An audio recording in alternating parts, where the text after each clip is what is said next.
بسم اللہ الرحمن الرحیم. ناظرین، ایک بار پھر ہم آپ کا استقبال کرتے ہیں آپ کے اپنے پسندیدہ پروگرام کیجئے سوال میں. اور بریک سے پہلے سوالوں کے جواب کا بھی سلسلہ تھا اور آپ کے سوالوں کو بھی ساتھ ساتھ لیا جا رہا تھا.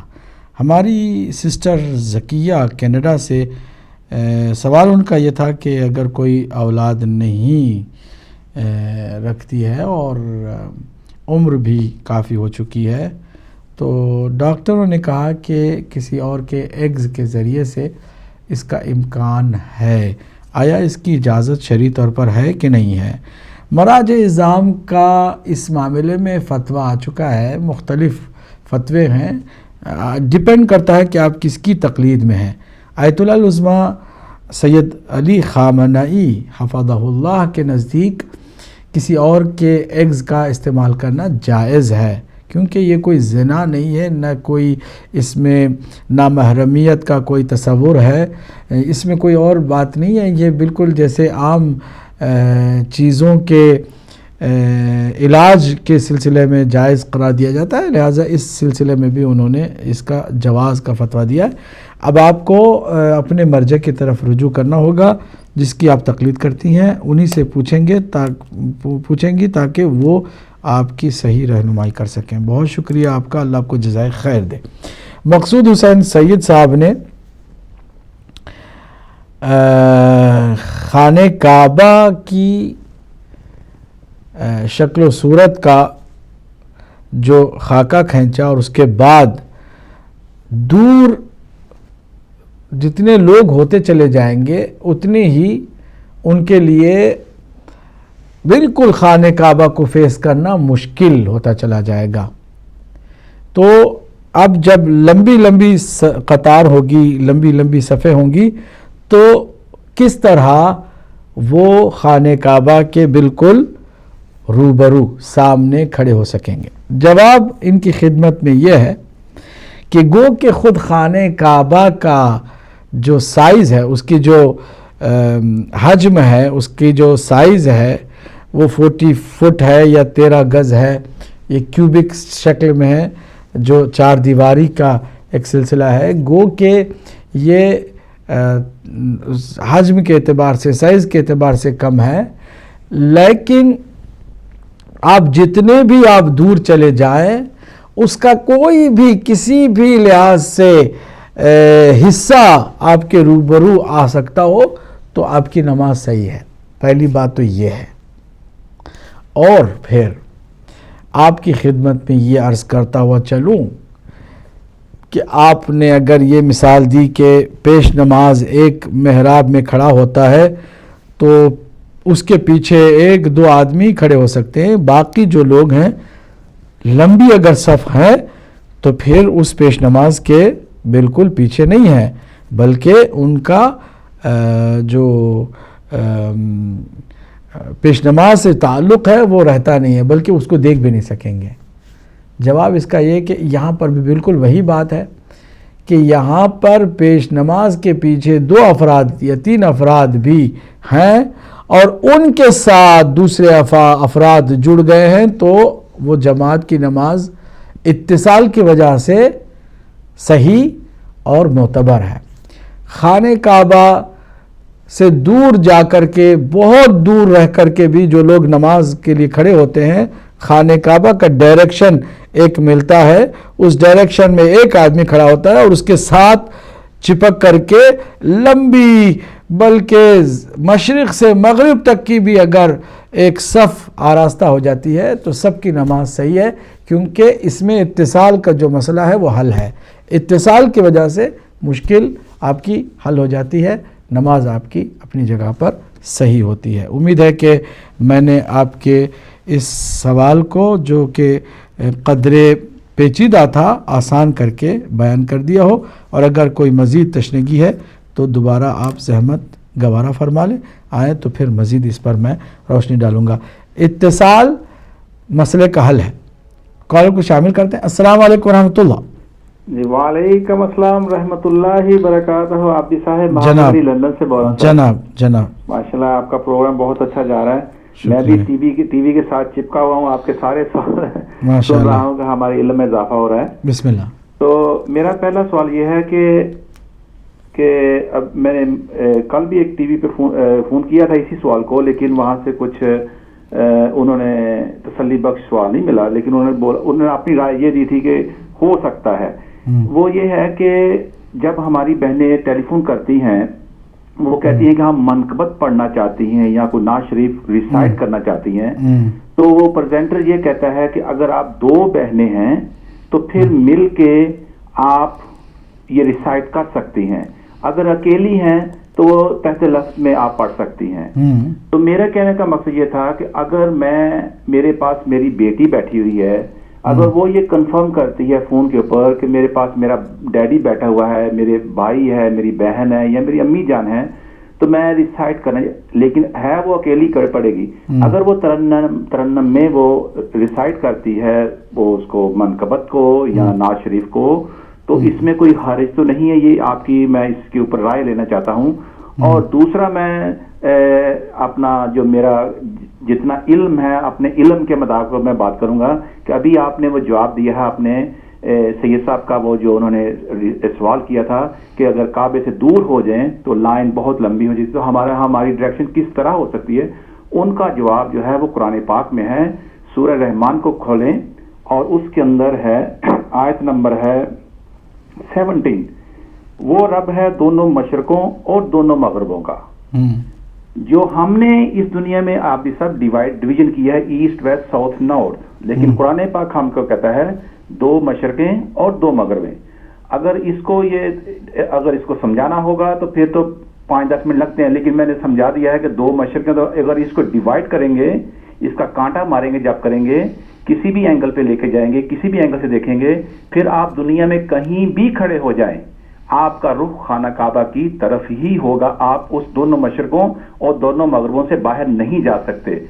اور ان میں جو 2 مغربیں جیسے ہم کہتے ہیں نارتھ ایسٹ یا ساؤتھ ویسٹ ہم کا بناتے ہیں، یہ ہم نے بنائے ہوئے ہیں۔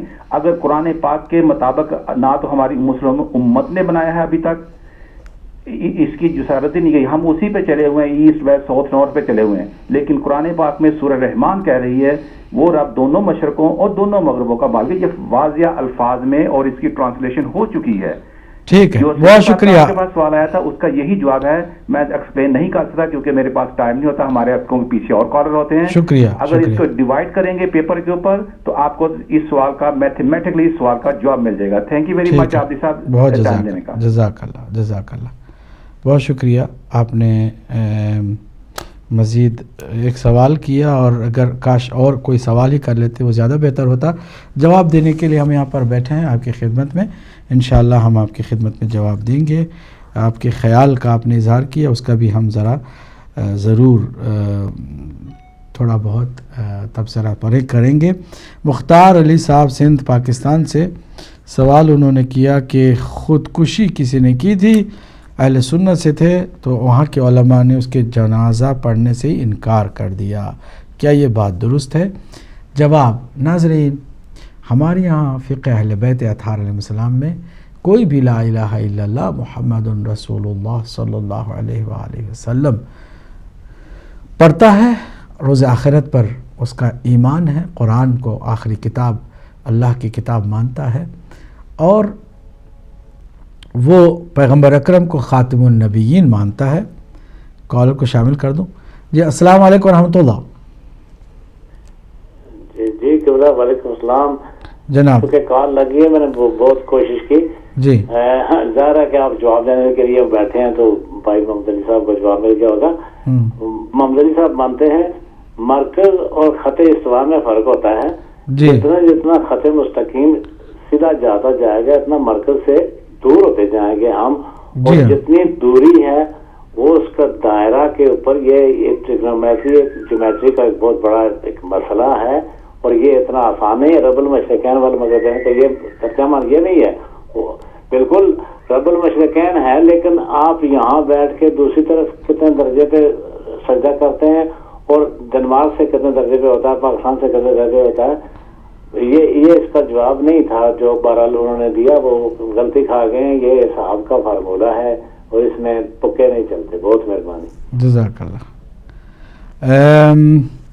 خودکشی کوئی کر لیتا ہے تو اس کا اپنا ایک گناہ ہے جو اس نے کیا، مایوسی کی وجہ سے، نا امیدی کی وجہ سے، اور بہت بڑا گناہ ہے، بہت بڑی اس میں اس کے لیے مصیبت ہے، لیکن خودکشی کرنے سے وہ دائرہ اسلام سے خارج نہیں ہو جاتا کہ ہم اس کو نماز جنازہ کے بھی قابل نہ سمجھیں۔ کال کو شامل کرتے ہیں۔ السلام علیکم ورحمۃ اللہ۔ وعلیکم السلام جناب میرے بھائی کون ہیں، کہاں سے ہیں؟ جناب امیر حسین بول رہا ہوں جی، لندن سے۔ امیر حسین صاحب لندن سے، فرمائیے۔ یہ قبلہ سے آپ آن ایئر آ چکے ہیں۔ وعلیکم السلام ورحمۃ اللہ، فرمائیے۔ قبلہ آپ سے ایک گزارش کرنی ہے جی۔ جی بسم اللہ۔ میری یاد یہ ہے کہ جو کالیں آ رہی ہیں پاکستان سے جی یا انڈیا سے، تو میری گزارش ہے کہ ان کو پریفر کریں، ان کو پہلے جواب دے دیے کریں اسی وقت، ٹھیک ہے۔ ٹائم بہت زیادہ ہو چکا ہوتا ہے، اور جی۔ یہاں کے جو کالیں ہیں وہ بالکل، کیونکہ لوگ بار بار سوال کرتے ہیں اور ٹائم ویسٹ کرتے ہیں، دوسروں کے ٹائم وقت لے لیتے ہیں۔ چلیے کوئی بات نہیں، انشاءاللہ، جزاک میری اللہ۔ یہ آپ سے گزارش ہے، درد مند بہت لوگوں سے شکریہ۔ بھی اپیل ہے کہ کم سے کم دوسرے لوگوں کو موقع دیا کریں۔ جزاک اللہ، جزاک بہت اللہ، شکریہ بہت جناب، شکریہ۔ دعا میں یاد اللہ آپ کو رکھیے۔ جزائے خیر دے، بہت شکریہ آپ کا، اللہ آپ کو جزائے خیر دے۔ یقیناً ہم بھی پریفر کرتے ہیں ان کو جو دور سے کال کرتے ہیں ان کو جواب بھی دیتے ہیں۔ اس دفعہ میں نے تھوڑی سی فارمیٹ چینج کی ہے ناظرین کے جواب میں آخر میں نہیں دے رہا ہوں، بلکہ 5 سوال لے کر کے جواب دیتا چلا جا رہا ہوں، ساتھ ساتھ کالر آتے ہیں تو سوال بھی شامل کرتا چلا جاتا ہوں۔ تو عرض یہ کر رہا تھا کہ خودکشی گناہ ہے، لیکن کوئی یہ نہ سمجھے کہ خودکشی کرنے سے اس کی اسلامیت بھی ختم ہو گئی اور اس کو نماز جنازہ بھی نہیں ہوگا، نہیں، نماز جنازہ ہوگا لیکن وہ 4 تک 5ویں تک بھی نہیں ہوگی۔ السلام علیکم ورحمۃ اللہ۔ وعلیکم السلام ورحمۃ اللہ وبرکاتہ۔ جی صاحب احمد بول رہا ہوں جرمنی سے۔ میں پوچھنا چاہتا ہوں، یہ جیسے حدیث نبوی صلی اللہ علیہ وسلم الراشی والمرتشی فی النار، جی، تو اس کے حوالہ سے یہ جو سوسائڈ بھی کرتے ہیں اور جو ان کو سپورٹ کرتے ہیں، تو کیا وہ بھی اتنے ہی گناہ گار ہوں گے یا جو اس معاملے میں، اور وہ ایسے جو سوسائڈ کرنے آتے ہیں اس کو وہ شہید کہتے ہیں، جو شہید کر دیے جاتے ہیں ان کو وہ شہید نہیں سمجھتے؟ یہ آن ریکارڈ کئی 2-1 جماعتوں کے میں نام نہیں لینا چاہتا، آپ جانتے ہوں گے، تو انہوں نے ہمارے افواج والوں کو وہ کہتے ہیں وہ شہید نہیں ہیں بلکہ سوسائڈ جو کرنے والے وہ شہید ہیں۔ جی ہاں، تو اس کے اوپر میں پوچھنا چاہتا ہوں، اس پر وضاحت کچھ کریں تھوڑی۔ ضرور ضرور انشاءاللہ، بہت شکریہ، اللہ آپ کو جزائے خیر دے۔ تو نماز جنازہ ہوتی ہے، خودکشی بھی کر جائے کوئی تو نماز جنازہ ہوتی ہے، لیکن وہ جو 5ویں تکبیر ہے نا وہ بس نہیں ہوتی۔ آپ کو نماز جنازہ پڑھنی ہے، اس کو غسل بھی دینا ہے، اس کو کفن بھی دینا ہے اور اس کو دفن بھی کرنا ہے۔ یہ نہیں ہے کہ بس اس نے خودکشی کر لی ہے تو اب نماز جنازہ ہوگی، نہ اس کو غسل دیا جائے گا، نہ اس کو کفن پہنا جائے گا، نہ اس کو دفن کیا جائے گا، نہیں، یہ سارے فرائض ہیں امت مسلمہ پر، واجب ہیں، حق ہے ہر ایک پر کہ اس کے ساتھ ایسا کم از کم کیا جائے۔ یہ اور بات ہے کہ نماز جنازہ میں 5 تکبیریں نہیں ہوں گی، 4 تکبیریں ہوں گی۔ کال کو شامل کرتے ہیں۔ السلام علیکم ورحمۃ اللہ۔ ہلو، السلام علیکم ورحمۃ اللہ۔ وعلیکم السلام ورحمۃ اللہ وبرکاتہ۔ کیا حال ہے شیخ؟ الحمدللہ، آپ فرمائیے کون کہاں سے بھائی ہیں؟ ہدایت ٹیلی ویژن۔ جی جی ہدایت، بلا انا کلم الشیخ۔ فضلوا فضلوا، ما اسمكم؟ کی بات سوال یا شیخ؟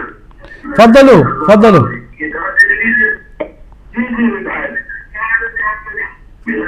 یا شیخ انا کلم الشیخ۔ فضلوا، سعودی عربیہ۔ مو مشکل، انتم من سعودی عربیہ، مو مشکل، تفضل۔ الو، هل عندكم السؤال؟ فضل۔ عربی میں سعودی عرب سے ہمارے عرب بھائی بھی شامل ہونا چاہ رہے تھے، عربی بھی پوچھنا چاہ رہے تھے، لیکن وہ سوال کرنے کے بجائے بات کو شاید ٹی وی سے ہی سن رہے تھے، کال تھرو نہیں ہو سکی ہے۔ کوئی بات نہیں ہے، دوبارہ وہ کوشش کر لیں گے تو امید ہے کہ ان سے بھی بات ہو جائے گی۔ آگے سید افتخار حسین شاہ صاحب نے بولٹن سے سوال کیا تھا، ہم نے فوراً کو اسی وقت جواب دے دیا تھا۔ سید کوثر نقوی صاحب حیدرآباد انڈیا سے سوال کیا کہ کیا پیغمبر اکرم صلی اللہ علیہ وآلہ وسلم کے سر پر جو بادل کا سایہ تھا وہ دیگر ائمہ معصومین کے لیے بھی تھا کہ نہیں تھا؟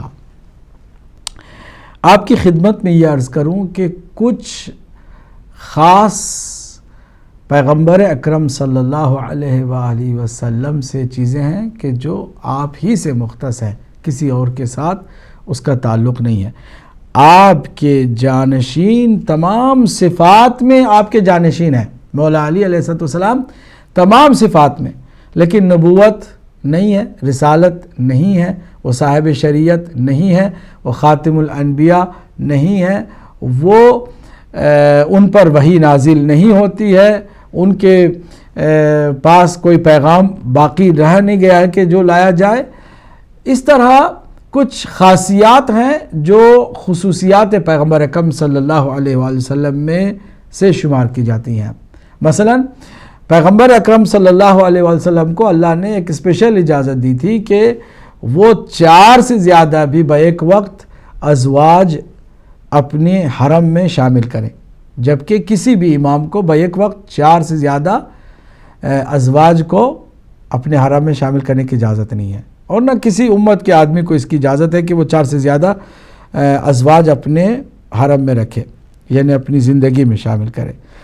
انہی خصوصیات میں سے ایک جو ہے سر پہ بادل کا سایہ کرنا ہے۔ البتہ بعض روایات میں آیا ہے کہ جب آخری جانشین حضرت امام مہدی علیہ السلام ظہور فرمائیں گے تو آپ کے سر پہ بھی بادل سایہ کرے گا، جس طرح سے خاتم الانبیاء علیہ السلام کے سر پہ سایہ کر رہا تھا سایہ، وہ بادل خاتم الاوصیاء کے سر پہ بھی سایہ کرے گا۔ امام مہدی علیہ السلام چونکہ خاتم الاوصیاء ہیں، اس کے بعد کوئی وصی نہیں ہے نبی مکرم صلی اللہ علیہ وآلہ وسلم کا، کوئی بھی آپ کے بعد امام نہیں ہے، اس لیے آپ کے لیے بھی وہ بادل کا سایہ ہوگا۔ بعض روایات میں اس طرح آتا ہے۔ امید ہے کہ ہم نے آپ کے سوال کو ہم نے جواب دے دیا ہے، اور امید ہے کہ آپ نے اسے غور سے سنا بھی ہوگا۔ فرزند علی خان صاحب پاکستان سے اہل سنت سے ہیں، لیکن ان کا سوال یہ ہے کہ آخر یہ فرق کس نے ڈالا ہے، یہ کہاں سے پڑ گیا سنی اور شیعہ کے درمیان؟ جواب یہ ہے میرے بھائی کہ یہ نہ آج کے زمانے کی بات ہے، نہ گزشتہ صدی کی بات ہے، نہ اس سے بھی پہلے کی صدی کی بات ہے، یہ 1400 سال پہلے کی بات ہے کہ سرکار دو عالم حضرت محمد مصطفیٰ صلی اللہ علیہ وآلہ وسلم کی موجودگی میں آپ کے جیتے جی کوئی بھی سنی نہیں تھا، کوئی بھی شیعہ نہیں تھا، اگرچہ کچھ صحابہ کرام کو حضور نے ڈیڈیکیٹ کر دیا تھا کہ یہ علی کے شیعہ ہیں، علی کے پیروکار ہیں، جس کسی نے بھی علی کی اتباع کی اس نے میری اتباع کی، من اطاع علیا فقد اطاعنی ومن عصى علیا فقد عصانی، جس کسی نے بھی علی کی اطاعت کی اس نے میری اطاعت کی، جس کسی نے بھی علی کی نافرمانی کی اس نے میری نافرمانی کی۔ علی منی وانا منہ، علی مجھ سے ہے اور میں علی سے ہوں۔ علی انت ولی، میرے تم ولی ہو، میرے جانشین ہو، وہ خلیفتی و وزیری، بہت ساری اور بھی حضور کے دہن اقدس سے احادیث موجود ہیں جو سنی شیعہ دونوں کتابوں میں موجود ہیں۔ تو حضور نے صحابہ کرام میں سے بھی جو مولا کائنات کے نقش قدم پر چلتے رہے ان کو کہہ دیا تھا کہ علی کے شیعہ، یا علی انت و شیعتک ہم الفائزون، یہ بتایا تھا کہ سنی اور پھر شیعہ ان کے درمیان کوئی ایسا مسئلہ نہیں تھا۔ حضور نے بتا دیا تھا کہ میرے بعد علی جانشین ہیں، علی کے پیروکار صحیح راستے پر ہیں، وہ علی جو میرے تمام امانتوں کا محافظ اور امین ہے۔ بعد میں ایسا ہوا کہ ایک سیاسی مہم چلی، مولا کائنات علی ابن ابی طالب گوشہ نشین کر دیے گئے، اور اختلاف خلافت کو لے کر ہو گیا۔ امت میں آہستہ آہستہ یہ اختلاف اور بھی جڑ پکڑنے لگ گیا، یہاں تک کہ معاویہ ابن ابو سفیان کو حضرت عمر کے زمانے میں اور ان کے صحابہ کرام کی مخالفت کے باوجود ان کے اصرار پر گورنری معاویہ ابن ابو سفیان کو شام کی ملی، اور شام میں اس نے حکومت کو ملوکیت میں تبدیل کر دیا اور ایک بادشاہت کا اپنے لیے نظام قائم کر لیا ابو سفیان کے بیٹے اور ہندا کے بیٹے معاویہ نے۔ تو اس کے بعد مولا کائنات کو ظاہری طور پر یہاں پر چوتھے مرحلے پر خلافت ساری امت مسلمہ کہ لوگوں نے آ کے سونپی، کہا یہ آپ سنبھالیے ورنہ ہم قیامت کے دن شکایت کریں گے آپ کی سرکار دو عالم کی خدمت میں۔ مولا کائنات نے کہا نہیں، جاؤ جو اس کا بھوکا ہے اسی کو دے دو۔ اصرار جب ہوا تو فرمایا کہ اب میں وہی کروں گا جو رسول اللہ صلی اللہ علیہ وآلہ وسلم نے کیا تھا، آپ نے جو کام کیے تھے بس اسی کو میں انجام دوں گا۔ سرکار دو عالم کہ حقیقی جانشین کو جب خلافت ملی تو سب سے پہلا کام یہ کہ جتنے بھی گورنر تھے ان سب کو ڈیزالو کیا، معزول کر دیا۔ معاویہ نے پہلے سے بادشاہت بنا رکھی تھی، ایک فوج اپنی تیار کر رکھی تھی، بغاوت کر ڈالی۔ پھر کیا ہوا، علی علیہ السلام اور معاویہ کے درمیان باقاعدہ تصادم ہوا، باغی نے بغاوت کی، مولا کائنات نے ان کے ساتھ جنگ کی سمجھانے کے بعد، حجت تمام کرنے کے بعد، لیکن ہوا یہ کہ بہت ساری سازشوں کا وہاں پر جنم ہوا، نتیجے میں امت مسلمہ دو حصوں میں تقسیم ہو گئی پراپر۔ ایک علی والے جو علی کا شیعہ کہلاتے تھے، اور ایک معاویہ کے طرفدار تھے، اور معاویہ نے اپنے چاہنے والوں کو نام دیا اہل السنت والجماعہ۔ یہ سلسلہ آج تک چل رہا ہے، اس میں ہمارا اور آپ کا کوئی قصور نہیں ہے، یہ صدیوں سے معاملہ ہے، لیکن ہم دونوں جہتوں کو دیکھ کر جو صحیح ہے اس کو اپنا لیں بغیر کسی جھگڑے کے، تاکہ تعصبات کی وجہ سے خود ہم اپنی آخرت اور عاقبت خراب نہ کریں۔ آج نہ بنو امیہ کا ڈنڈا ہمارے سر پر ہے، نہ بنو عباسیہ کا ڈنڈا ہمارے سر پر ہے۔ مسز چودھری لندن سے سوال انہوں نے کیا تھا کہ اذان میں علی ولی اللہ کا اضافہ کب ہوا؟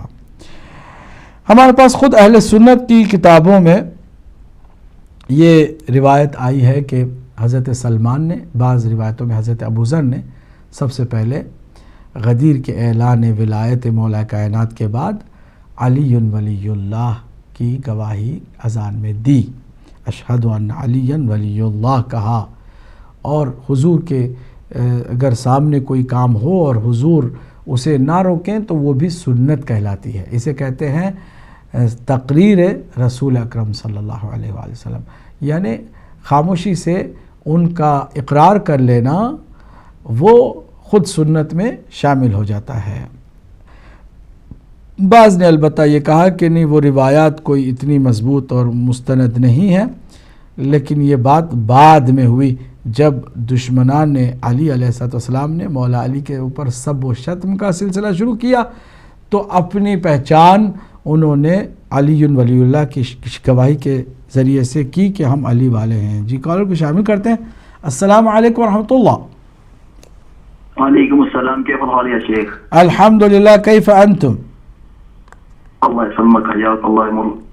انا ساكن من تبوك يا شيخ بعد شهر، وانا رو مدينه اسوي زياره، ومن تبوك من مدينه سفر ممكن 600 كيلومتر. انا صلاة كامل ولا من مدينة إلى تبوك؟ ايوه ساكن من تبوك. سكن في تبوك.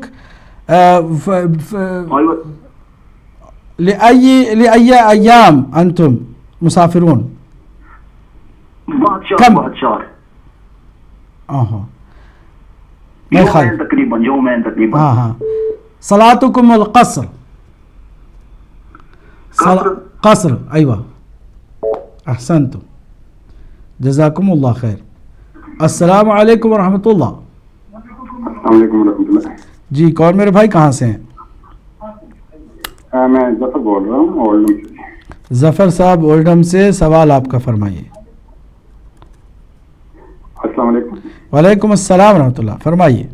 محترم میں عرض کر رہا تھا کہ ابھی آپ نے شیعہ اور سنی کے حوالے سے جو بات کی، جی میں پرانی بات کرتا ہوں، آج سے کوئی 30-35 سال پہلے کی۔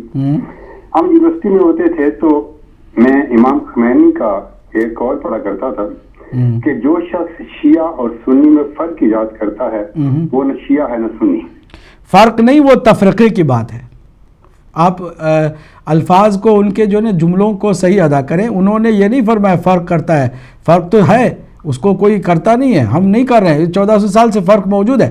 جو تفرقہ ڈالتا ہے شیعہ اور سنی میں، جو تفرقہ ڈالتا ہے نہ وہ سنی ہے نہ شیعہ ہے. اب فرمائیے، جی فرمائیے. میرے خیال میں آپ دیکھیں یہ بات نہیں ہے میرے خیال میں. آپ دوبارہ چیک کر لیں میرے بھائی، دوبارہ چیک کر لیں. اور آپ جی جی میرا یہ سوال تھا، لیکن میں آپ کے سوال سے جواب سے مطمئن ہوں. سوری. جی ٹھیک ہے، کوئی بات نہیں. بہت شکریہ، بہت شکریہ. اللہ آپ کو جزائے خیر دے. یہ تو آپ کا اپنا حق ہے کہ مطمئن ہو یا نہ ہو، لیکن انہوں نے یہ فرمایا تھا فرق تو موجود ہے نا بھائی. 1400 سال سے یہ فرق ہے. شیعہ ان کے اپنے مخصوص، ان کے اپنے مسلم عقائد کے ساتھ وہ ہیں.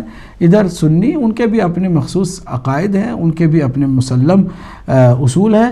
یہاں پر ہم کوئی ملاحظات اور لگی لپٹی اور تکلفات میں پڑھ کے جو حقیقت ہے اس کو چھپا تو نہیں سکتے نا. ایک حقیقت ہے کہ ہے فرق کی بات نہیں ہے، لیکن تفرقہ ڈالنا، فرق ہونا اور ہے تفرقہ. میں میرے بھائی کے ساتھ بہت سارے معاملات میں فرق کرتا ہوں.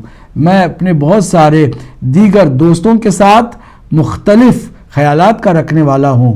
میں بہت سارے لوگوں کے ساتھ اتفاق نہیں کرتا. اس کا مطلب یہ نہیں کہ میں تفرقے کے شکار ہو گیا ہوں، لڑائی جھگڑے پر میں اتر آیا ہوں اور اپنے درمیان تفرقہ بازی کو ہوا دے رہا ہوں. اگر تفرقہ کوئی ڈالتا ہے تو یقیناً وہ دشمن ہے، نہ وہ دوست ہے سنی کا، نہ دوست ہے شیعہ کا. نہ یعنی وہ سنی ہے نہ وہ شیعہ ہے. یہ ان کے بہت ہی عظیم کلمات ہیں. اللہ ان کو جوار ائمہ معصومین علیہ السلام میں جگہ عنایت فرمائے. ایک مرد مجاہد، ایک امت مسلمہ کا درد لے کر کائنات میں انقلاب برپا کرنے والا عظیم انسان. اس کے الفاظ بھی امانت ہیں ہمارے پاس. ہم ان الفاظ کے ساتھ بھی کھلواڑ نہیں کر سکتے ہیں. ہمارے پاس ایک بار پھر بریک کا وقت ہوا چاہتا ہے. ہم بس تھوڑی دیر میں واپس دوبارہ آپ کی خدمت میں حاضر ہوا چاہتے ہیں انشاءاللہ.